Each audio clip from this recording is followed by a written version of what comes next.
أعوذ بالله من الشيطان الرجيم. بسم الله الرحمن الرحيم. قال اهبطوا بعضكم لبعض عدو ولكم في الأرض مستقر ومتاع إلى حين. قال فيها تحيون وفيها تموتون ومنها تخرجون. صدق الله العظيم.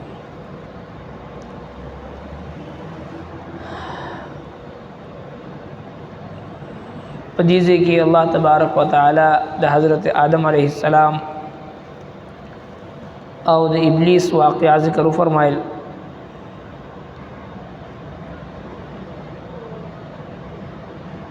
मकसद दा ची इंसान ता खपल मकाम और मर्तबा पता लगी और कम निअमतुना कम एहसानात अल्लाह जल्ल शानुहु आदम अलैहिस्सलाम और दगा पा औलाद बांधे कड़े दे दी एहसास ची इंसान सरवी और दगा शान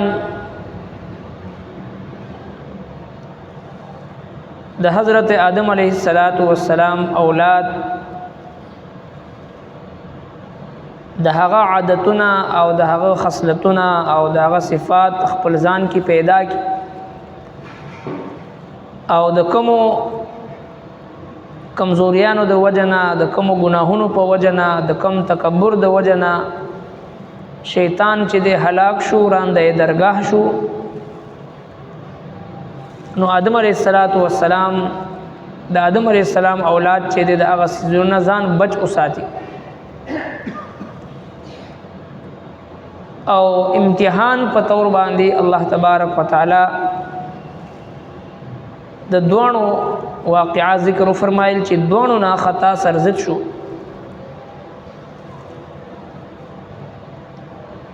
यो तरफ था आदम अलैहिस्सलाम दे बल तरफ था इब्लीस दे दोनों तर्ज अमल की वाज़ह और अखकारा फ़र्क दे। इब्लीस चरे पखपल गुनाह बांधी दागी वजाहत वर्कौल शुरू करा आगे दोपारा दागे द जवाज़ दोपारा दलाइल वर्कौल शुरू करो और दखपल द गुनाह द पटौल दोपारा चे दे हक और अखपल इस्तिहक़ाक़ अक्कारा कौल शुरू करो। बल तरफ था आदम अलैहिस्सलातु वस्सलाम दे द रब्ब कायनात प हुज़ूर की रब्बना ज़लमना अनफुसना व इल्लम तग़फ़िर लना व तरहमना लनकूनन्न मिनल ख़ासिरीन जड़ा व फरियाद शुरू करा चे रब्बा खपल ज़ान बानी मुंग दे ज़ुल्म उकड़ो कचरी ता मुंग ता बखना उनकड़ा प मुंग द रहम उनकड़ो न मुंग बा नुक़सान मुंदन को नहीं द दोनों तर्ज अमल मखत मौजूद दे द मोमिन मुखलिस मोमिन शान दावी चिकला गुनाह सरजद शी फ़ौरन रुजू इल्लाह जड़ा फरियाद अल्लाह तबारक व ताला तरफ तो होगी। नु चिकला दगा मुआमला तेर शुआ आदम अलैहिस्सलातु वस्सलाम तौबा इस्तला हालांकि हज़रत आदम अलैहिस्सलातु वस्सलाम द इब्लीस पशांति कसदन आमदन और द बगावत पतौर बांधे इनकार नो करे सरंग च इब्लीस उस जुदोल आदम हुक्म वर्त मिलौशुन अखकारा इनकार हो और बिया पा इनकार बांधे दलाइल पेश को आदम अलैहिस्सलातु वस्सलाम ना दा से ख़ता नो शुई बल्कि निस्यान और हेरा वर नशु हुआ द अल्लाह तबारक व ताला यो हुक्म वर नहीर शु अगहुम द शैतान व वसवसा बांधी द इब्लीस पा कसमुनो खुड़लो बांधी प दरोग बांधी अगा हुक्म द अल्लाह तबारक व ताला वर नहीर शु पागी बांधी अल्लाह जल्ल शानुहु को हुजूर की पसौनु काल जड़ा फरियाद को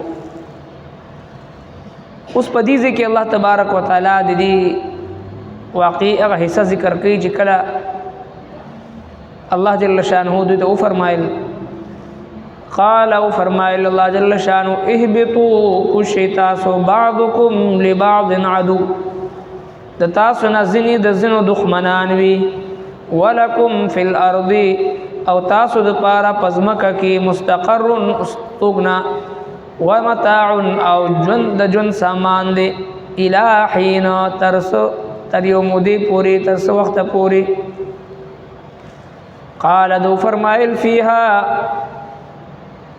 تحیونا پدی کی با جن تیروی تاسو وفیها تموتونا او پدی کی با تاسو مری ومنها تخرجون او د دین تاسو را پاسول شي.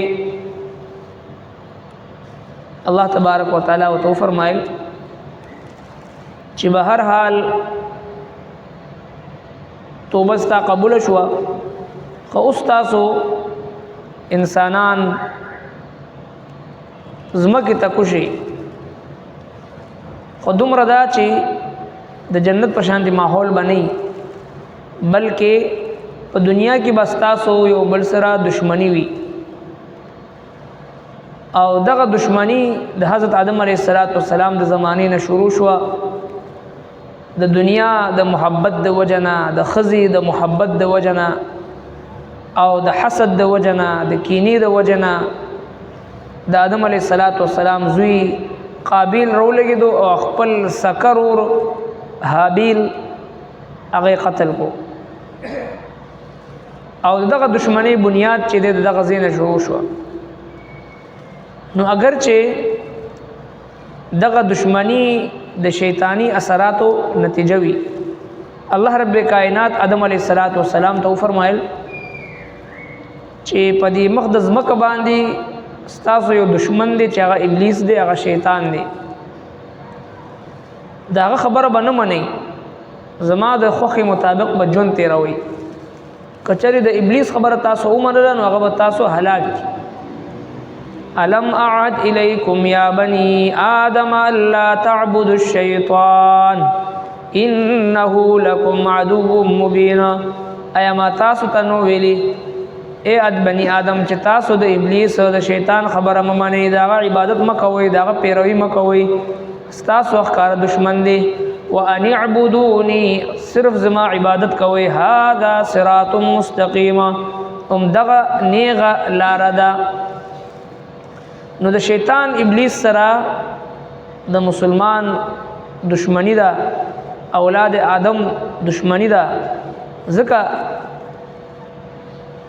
ابلیس دا خبره ورته کړې وه چې فبما اغویتنی لاقعدنهم صراطک المستقیم. ای زما ربا تا خو زه ګمراه کړم خو زه به ستا د دې بندګانو ته په هره لاره کې کینم په نیغه لاره به ورته ناست یم.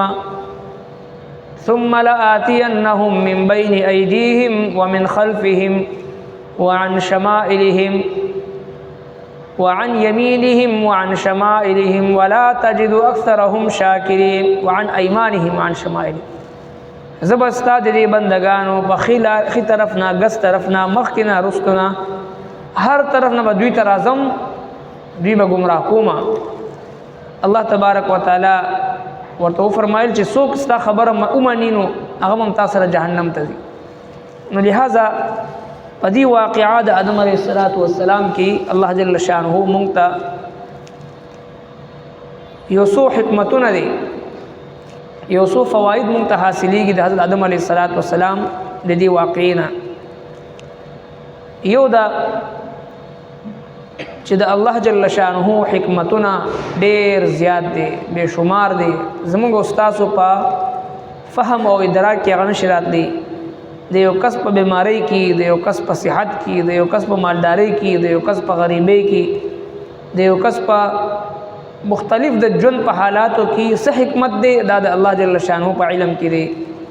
لکه دغه شجره ممنوعه د آدم علیه السلام خوراک کول په دې کې د الله تبارک وتعالى دا یو حکمت و چې انسان دا به دنیا ترازی د دنه به خطا کیږي د دنه به لغزش کیږي د دنه به ګناه کیږي دی به جړه فریادو کی الله تبارک وتعالى ورته گناهونو معاف کوي. او دا ټوله فلسفه د انسان د دنیا د راتلو د کائنات د نظام دا د دې واقع شاته پنهان او پټوا د الله تبارک وتعالى حکمتونه ډېر زیات دي واقعینه معلومه شو. او دویم دا چې انسان ته څومره لوی فضیلت حاصل دی. مسجود ملائکه دی، د فرشتو نه د انسان مرتبه اوچته ده. ټول ملائک لګیا دي حضرت آدم علیه السلام په حضور کې تعظیما د عزت او تکریم لپاره سجده کوي. دومره اوچته مرتبه ده د انسان. خدای باوجود الله تبارک وتعالى په دې واقعیا کې ذکر فرمایل چې انسان خلق الانسان ضعیفا، کمزور دی. انسان د چری هم په خپل مال، دولت، صحت، شهرت، عزت باندې فخر او غرور نه کوي، کمزور دی. زمون پلار نیکه آدم علیه السلام باوجود د دومره لوی عزت او دومره لوی پروتوکول او دومره لوی مرتبه نه خطا او نسیان او حیرت سرزد شو. الله تبارک وتعالى او خدلا چې انسان چې هر څومره لوی مرتبه ده، هر څومره لوی مرتبه خاوند دی، خپل لوی باندې فخر نه کوي. انسان کمزوري دی، خطا کیږي. او دریم دا مسله دی واقعا معلومه شو چې کله انسان نه خطا سرزد شي، غلطي او ګناه لغزش ته وشي، خو چې کله دې د زړه نه مخلص وي، زړه کې اخلاص وي، الله رب کائنات د پاره د رحمت دروازې کولاوي. سرنګ چې ابلیس نه خطا سرزد شو، خو زړه کې فساد او تکبر او لوی او کبر او هلاک شو. آدم علیه السلام نه لغزش سرزد شو، خو چونکه زړه نه مخلص وو، په زړه کې اخلاص وو، الله جل شانه ورته د رحمت دروازې کولاو. لہذا هر څومره لوی نه لوی ګناهګار وي، خو چې زړه کې اخلاص وي، د زړه نه مخلص وي، الله جل شانه ورته د رحمت دروازې کولاوي. او څلورم دا چې انبیاء کرام باوجود د دینه چې هغه معصوم دي، خو بیا هم دا غوینه هیره او نسیان او لغزش دا ممکن دی او دا کیږي. الله تبارک وتعالى دنیا ته خی چې دینه نسیان او هیره وشي، نو څومره جړه فریاد د رب کائنات په حضور کې چې انبیاء کرام کوي، نو عام خلکو ته دا غینه سوچند زیات چې دی جړه فریاد پکار دی. او بل دا د دې واقعینه د آدم علیه السلام او ابلیس دی واقعینه دا مسله معلومه شو چې یو سړی هر څومره ډیر زیات عملونه وي، خو چې کله د الله تبارک وتعالى د حکم نه بغاوتو کې، سرکشیو کې، علی الاعلان د الله جل شانه د حکم نه انکار وکي، نو دغه ټول اعمال باطل شي او هغه ضایع شي، هغه د پکار نه راځي. لکه ابلیس ملعون چې د زرګونو کاله د الله تبارک وتعالى عبادت کړو، استاد الملائکه، ډېر لوی عارف او ډېر لوی عالم او ډېر لوی صفات او خاوندو، خو چې کله د الله تبارک وتعالى د حکم نه بغاوت وکړو، نو هغه یو عمل هم پکار رانغی. لہذا عمل اگر چې لګوي، خو تواضع او عاجزی او انکساری او حسرت او ندامت او د الله تبارک وتعالى او د الله د مخلوق د پاره اخلاص او د زړه دردمندی، درد دل او غم او فکر چې کله د انسان په زړه کې وي، الله تبارک وتعالى ته هغه مطلوب دی. اعمال کثرت سره مطلوب نه دی، بلکې اعمال د لږ وي، خو چې په زړه کې اخلاص وي او درد وي، د الله محبت وي، د الله د مخلوق محبت وي. الخلق عیال الله، مخلوق دا د الله کومبه ده، د دې سره محبت او اخدی لپاره اخلاص دا په زړه کې وي، دا د انسان لپاره کامیابی ده. قال او فرمایل اهبطوا کوشي تاسو، بعضکم لبعض عدو، ځینې تاسو د ځینو دښمنان وي، ولکم فی الارض مستقر، تاسو د پاره پسمکه کې ستوګنوي، او متاع الی حین، او ژوند سامان تر سمودی پوری، سامان د ژوند تر سمودی پوری. قال او فرمایل فیها تحیون، پدی کې وتا سو ژوند تیروي، و فیها تموتون، او پدی کې وتا سمری، و منها تخرجون، او دین تاسو برا پاسول شي. ربنا تقبل منا انك انت السميع العليم وتب علينا انك انت التواب الرحيم.